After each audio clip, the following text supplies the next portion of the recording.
মোহাম্মদ শরীফুল ইসলাম। আমি একজন কৃষক। আমাদের এই পয়ার জলা, আপনার গ্রামের নাম কি? আমাদের গ্রামের নাম বাক্সিমূল। হ্যাঁ, পয়ার জলার মধ্যে প্রায় 500 একর সম্পত্তি। এই সম্পত্তি এই পানির কারণে কৃষকরা পানির কারণে অনেক ক্ষতিগ্রস্ত হয়ে আছে।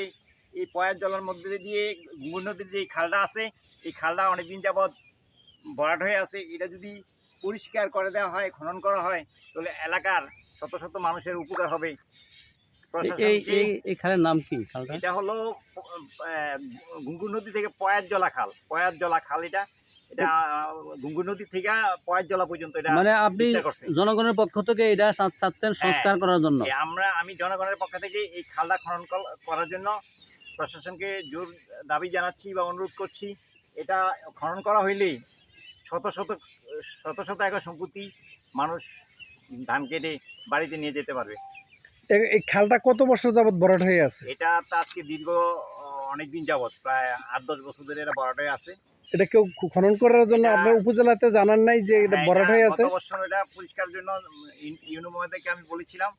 আবার এইবারও কিছুদিন পূর্বেই এই কৃষি উপকারী সহকারী কর্মকর্তা যারা বাক্সমূলের দায়িত্বে আছেন, আমাদের এই ওয়ার্ডের দায়িত্বে আছেন, তাদেরকে আইনা দেখাইছি যে এই খালটা যদি খনন করা হয় বা পরিষ্কার করা হয়, তাহলে পানিটা সহজে চলে যাবে এবং মানুষের অনেক উপকার হবে।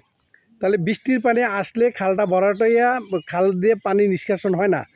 এটা জমিতে পানি, হ্যাঁ, জমিতে পানি উঠে এবং আটকে ফসল ক্ষতিগ্রস্ত হয়। কৃষক মার খাচ্ছে, শত শত গানি সম্পত্তি মার খাচ্ছে, শত শত গানি। হ্যাঁ, প্রশাসনকে দৃষ্টি আকর্ষণ করছি, এই খালটা যেন অনতি বিলম্বে, মানে খুব তাড়াতাড়ি পরিষ্কার বা খনন করা হলে এলাকার মানুষের অনেক উন্নয়ন হবে, কৃষকদের উন্নয়ন হবে। ওকে।